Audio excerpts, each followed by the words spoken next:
Malam itu, aku terbangun karena suara berisik di lorong yang aneh, suara yang seketika mengubah hidupku. Hai, aku Sari, usiaku 32 tahun.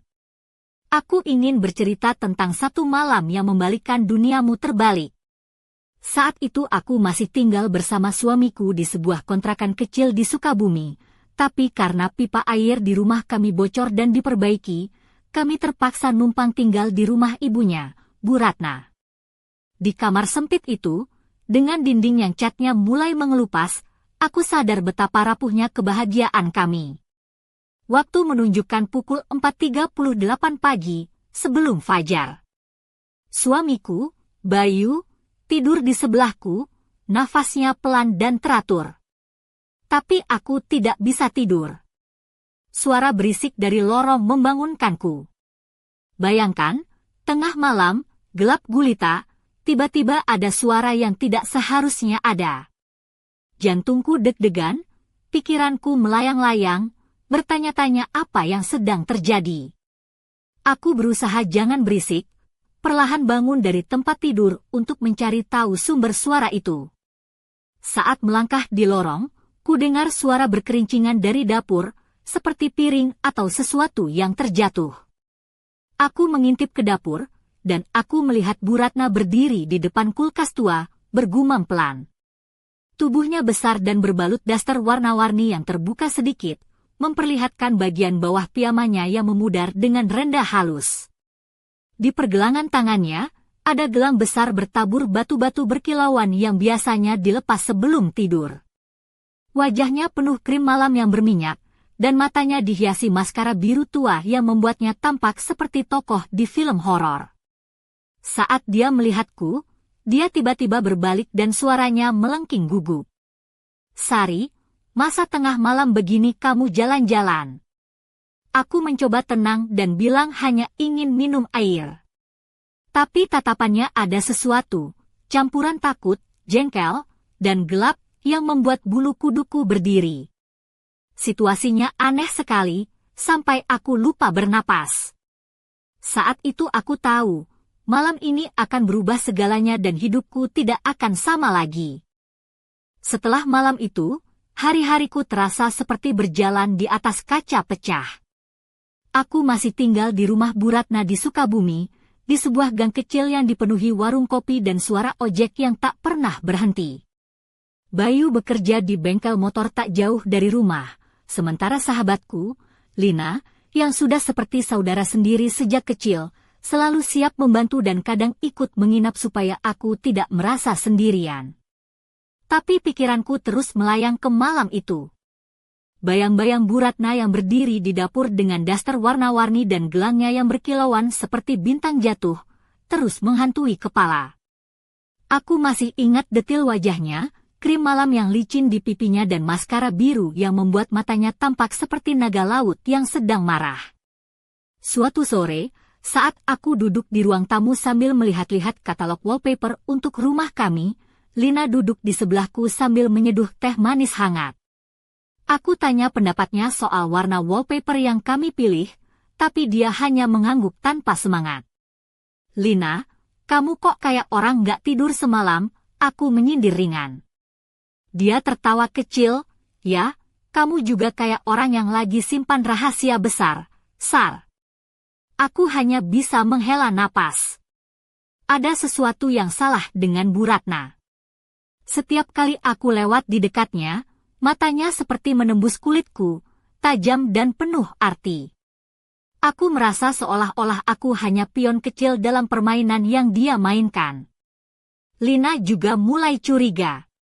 Suatu malam ketika kami duduk berdua minum teh, dia bertanya, Sari, kamu yakin semuanya baik-baik saja di sini?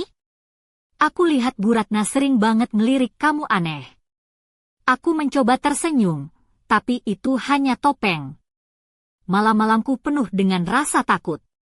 Setiap suara di rumah membuatku terjaga, dan setiap langkah Bu Ratna membuat hatiku seperti disuruh ikut berdansa di atas bara api. Bayu? Dia kayaknya tidak sadar apa-apa. Atau pura-pura tidak tahu. Kadang aku merasa dia lebih memilih menutup mata daripada melihat kenyataan yang menyakitkan.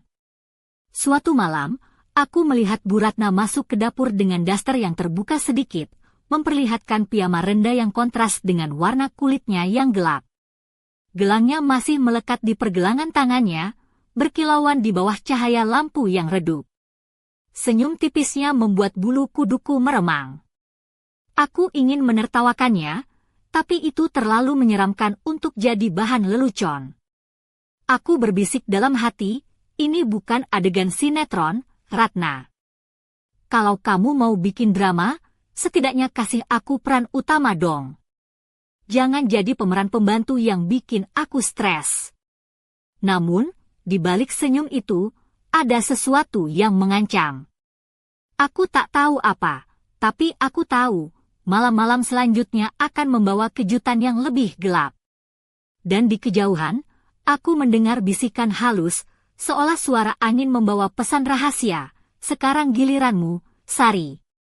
Pagi itu, sinar matahari menyelinap malu-malu lewat jendela kecil kamar kontrakan Bu Ratna.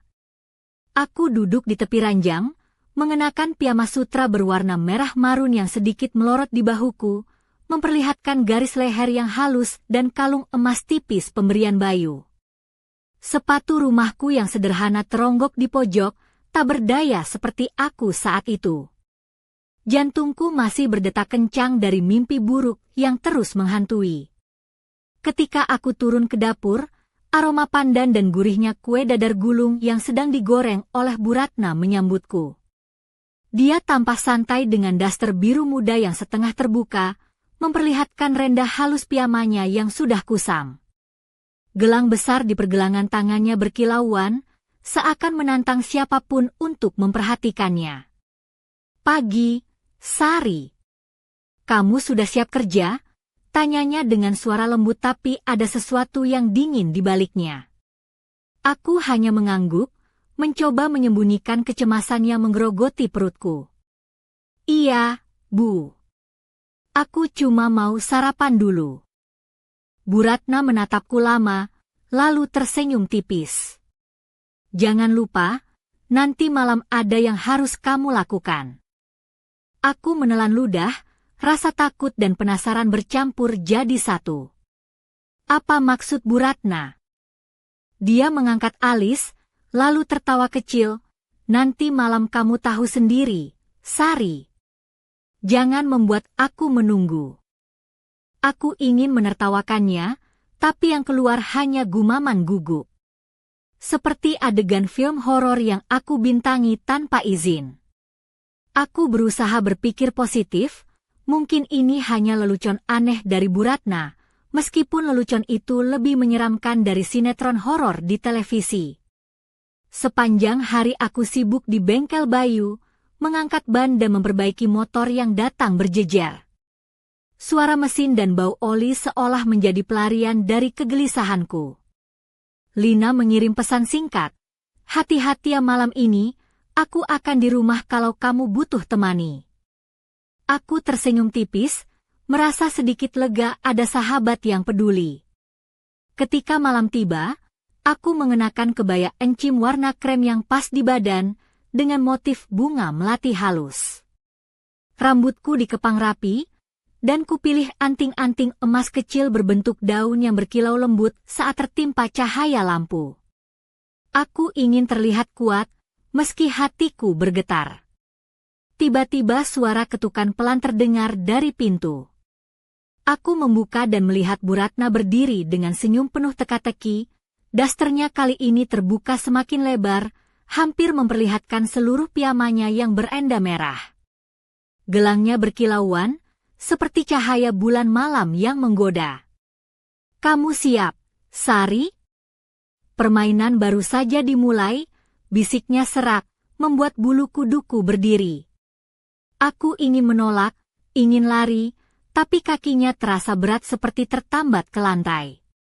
Dan saat itu aku tahu, malam ini bukan hanya tentang ketakutan, ada sesuatu yang lebih gelap menantiku di balik pintu itu. Sesuatu yang bisa mengubah segalanya.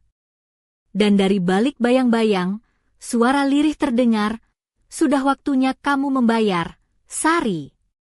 Malam itu, aku duduk terpaku di ruang tamu rumah Bu Ratna yang penuh dengan aroma dupa dan wangi kembang melati yang agak tengik. Lampu temaram menyinari ruangan, memperlihatkan tirai tipis yang berkibar pelan diterpa angin malam. Aku mengenakan gaun pendek warna hitam dengan aksen rendah di bagian lengan dan leher, sepatu hak tinggi berwarna merah tua yang hampir membuat kakiku gemetar. Kalung mutiara kecil yang melingkar di leherku berkilauan lembut, menambah kesan misterius sekaligus menggoda tanpa berlebihan.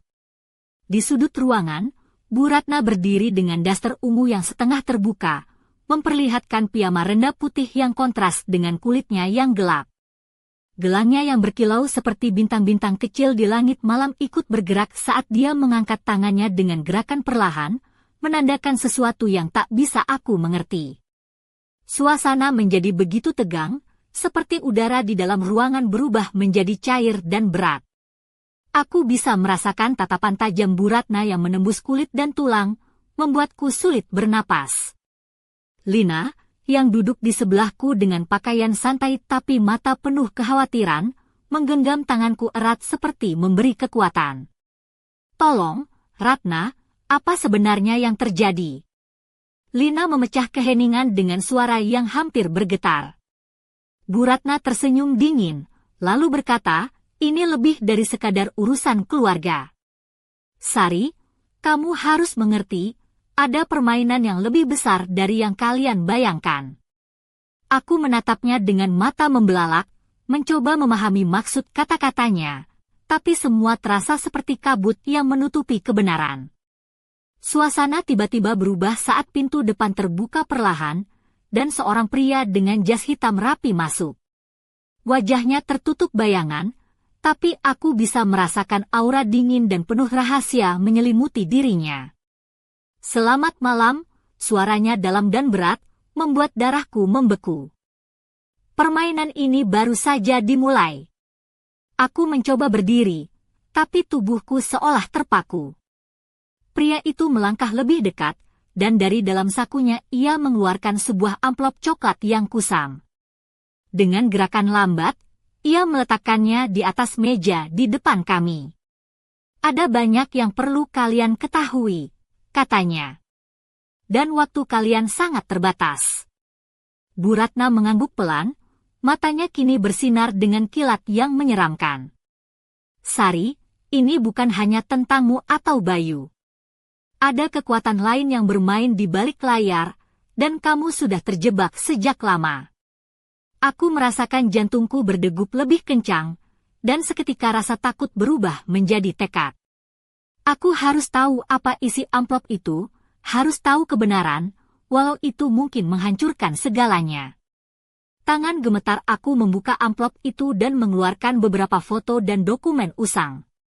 Di antara foto-foto itu, aku melihat gambarku sendiri, beberapa diambil diam-diam saat aku sedang bersama Bayu atau Lina. Ada pula catatan-catatan penuh kode dan simbol yang tak ku mengerti. Apa ini? Lina berbisik, wajahnya pucat. Pria misterius itu tersenyum tipis. Ini hanyalah permulaan, dan kalian tidak bisa lari dari kenyataan bahwa hidup kalian telah menjadi bagian dari permainan yang jauh lebih gelap. Aku menatap Bu Ratna yang kini berdiri dengan senyum penuh rahasia. Sekarang, Sari, pilihan ada di tanganmu. Percayakah kamu pada siapa? Dan berapa lama kamu bisa bertahan? Tiba-tiba lampu padam, dan kegelapan menyelimuti kami. Hanya terdengar suara napas yang memburu dan detak jantung yang bergemuruh di telingaku. Dalam kegelapan itu, aku tahu satu hal pasti, hidupku tak akan pernah sama lagi.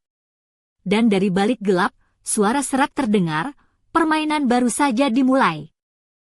Pagi itu, sinar matahari yang biasanya hangat terasa dingin menusuk jendela kecil rumah Bu Ratna di Sukabumi. Aku duduk di meja makan, mengenakan blus putih tipis dengan rendah halus di bagian kerah dan lengan, dipadukan dengan rok batik berwarna coklat yang membungkus pinggangku dengan pas. Sepatu flat sederhana berwarna krem tergeletak di dekat pintu, tak mampu mengusir kegelisahan yang merayapi tubuhku.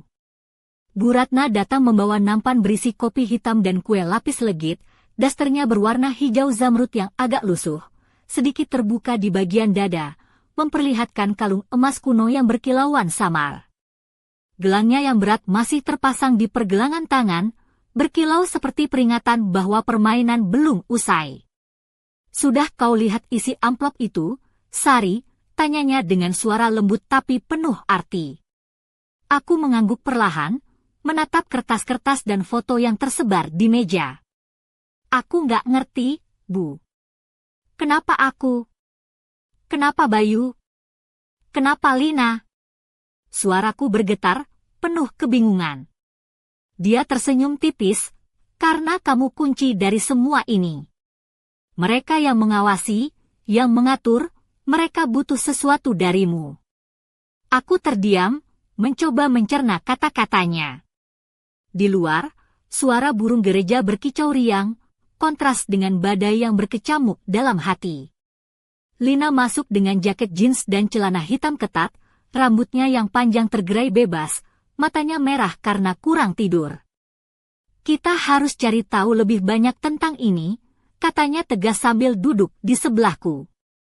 "Aku nggak mau kamu menjalani semuanya sendirian, Sar."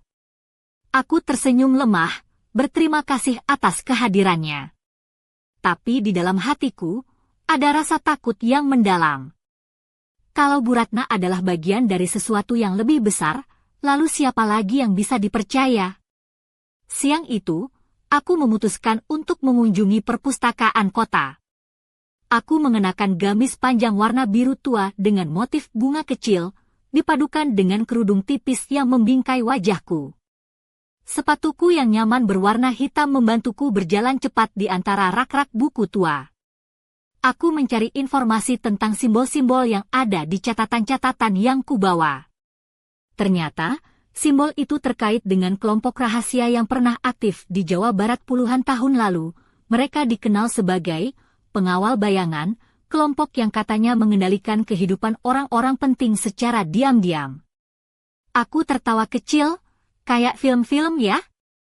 Tapi kok aku rasanya kayak jadi pemeran utama di film horor. Tiba-tiba ponselku bergetar. Pesan masuk dari nomor tak dikenal, "Jangan cari tahu terlalu jauh, Sari. Ada yang mengawasi." Jantungku langsung berdebar. Aku menatap pesan itu, lalu melihat ke sekeliling perpustakaan yang mulai sepi. Rasanya aku ingin lari, tapi di luar sana, misteri ini menunggu untuk dipecahkan. Aku tahu, aku sudah terjebak dalam permainan yang lebih besar dari yang pernah kubayangkan. Dan aku harus bertahan, walau harga yang harus kubayar mungkin sangat mahal. Di ujung jalan, bayangan hitam melintas cepat, seolah mengintip dan mengawasi langkahku. Aku berbisik dalam hati, permainan belum selesai, dan aku belum tahu siapa lawanku sebenarnya. Malam itu, aku berdiri di depan cermin besar di kamar kontrakan Bu Ratna, mengenakan kebaya encim berwarna merah marun dengan bordiran emas halus yang membentuk motif bunga melati. Sepatu hak tinggi berwarna hitam mengkilap tergeletak di sudut kamar, sementara kalung emas dengan liontin kecil melati menghiasi leherku. Rambutku yang panjang tergerai rapi, sedikit bergelombang, memberikan kesan anggun sekaligus misterius. Aku menatap bayanganku sendiri, mencoba mencari kekuatan di balik mata yang mulai lelah dan penuh kecemasan.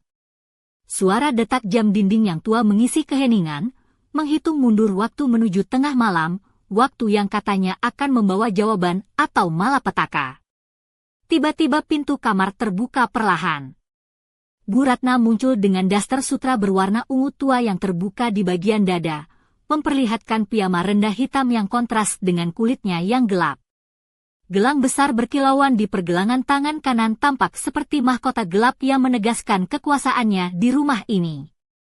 "Sari, kau sudah siap," suaranya serak namun penuh kendali. Aku mengangguk pelan, meski hatiku seperti dipenuhi ribuan kupu-kupu yang beterbangan kacau. "Siap untuk apa, Bu?" Dia tersenyum tipis, sebuah senyum yang membuat darahku membeku. "Untuk memulai babak baru." babak yang akan mengubah segalanya. Kami berjalan ke ruang tamu yang remang-remang, di mana Lina sudah menunggu dengan wajah tegang. Dia mengenakan blus putih dan celana hitam, rambutnya diikat kuncir kuda sederhana, tapi matanya penuh tekad. Sudah aku siapkan dokumen tambahan, katanya sambil menyerahkan amplop coklat kecil yang berisi catatan-catatan baru dan foto-foto yang lebih banyak. Aku membuka amplop itu, melihat gambar-gambar yang membuat jantungku berdetak lebih cepat. Ada foto-foto Bayu yang sedang berbicara dengan pria asing, gambar-gambar yang tampak diambil diam-diam dari kejauhan.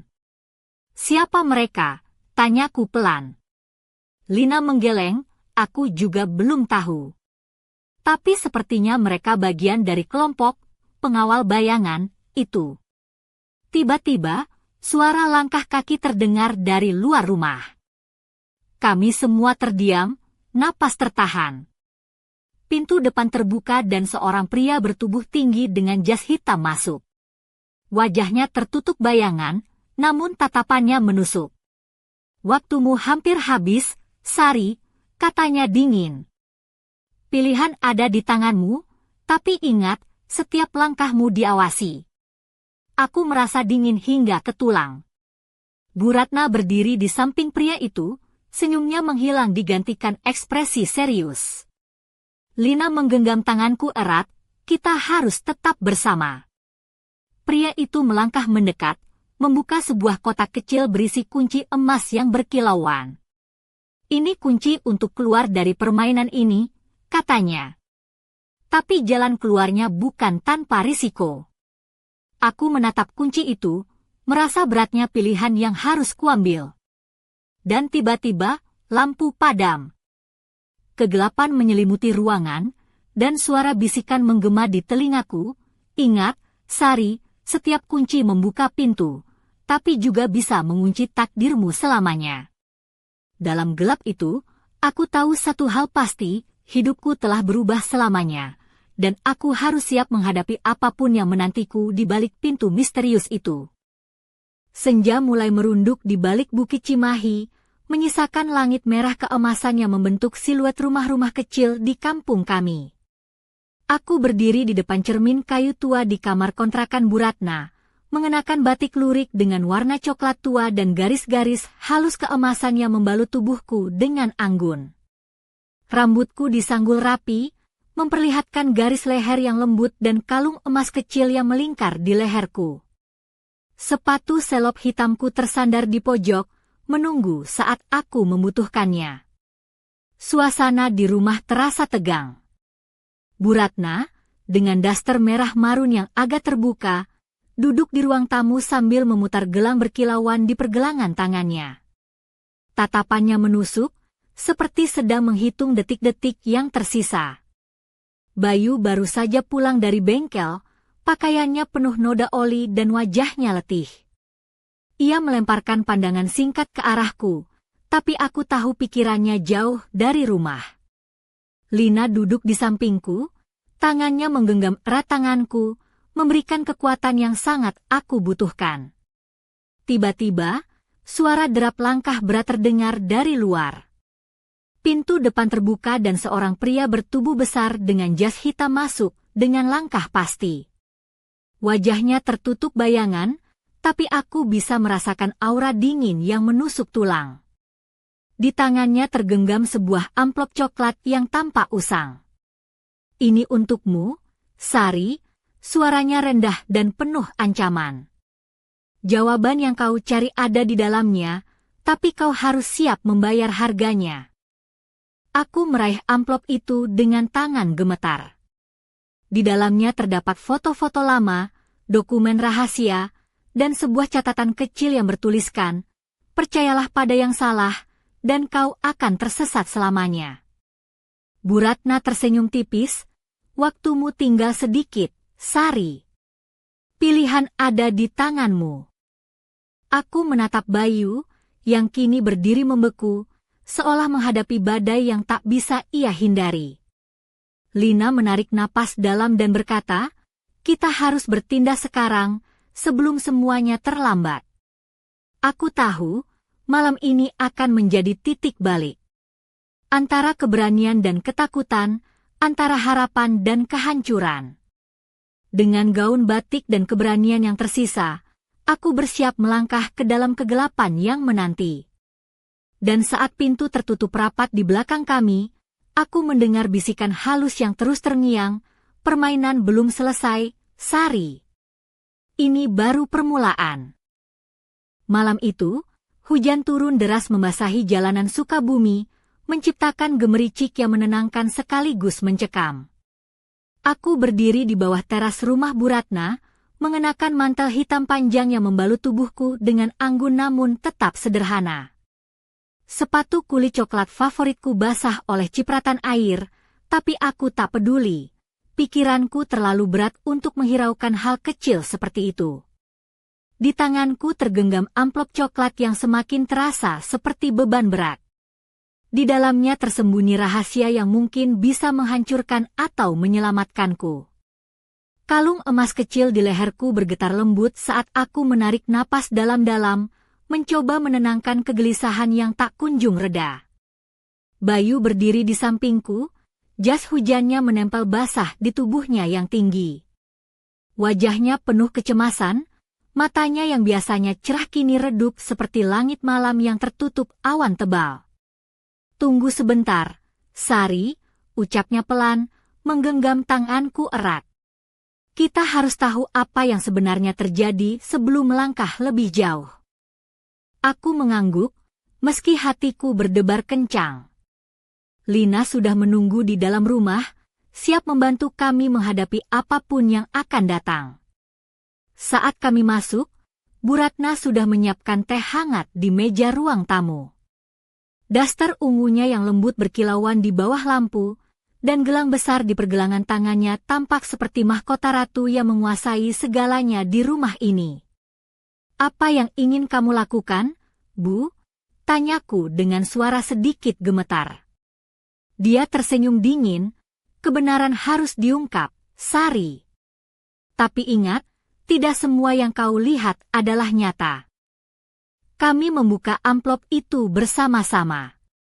Foto-foto lama dan dokumen rahasia tersebar di meja, menggambarkan konspirasi rumit yang melibatkan orang-orang terdekat kami. Ada gambar Bayu berbicara dengan pria asing, catatan-catatan misterius, dan simbol-simbol aneh yang membuat kepalaku pusing. Lina berbisik, ini seperti permainan catur. Kita hanya pion kecil yang sedang dimanipulasi. Aku menarik napas dalam, mencoba menguatkan diri. Kita harus keluar dari permainan ini, sebelum semuanya terlambat. Tiba-tiba, suara derap langkah pelan terdengar dari koridor. Pintu kamar terbuka perlahan, dan sosok misterius berdiri di ambang pintu. Wajahnya tersembunyi dalam bayangan, tapi matanya menyala penuh ancaman. Waktumu hampir habis, Sari. Pilihan terakhir sudah di depan mata, suaranya dingin. Aku menatap sosok itu, merasakan dingin merayap ke tulang. Tapi di dalam dadaku, ada api kecil yang mulai menyala, api keberanian yang tak akan padam. Dan saat aku melangkah maju, suara serak bergema, permainan belum selesai. Ini baru awal dari akhir. Pagi itu, udara di Sukabumi terasa berat dan lembab, seolah membawa beban rahasia yang belum terungkap.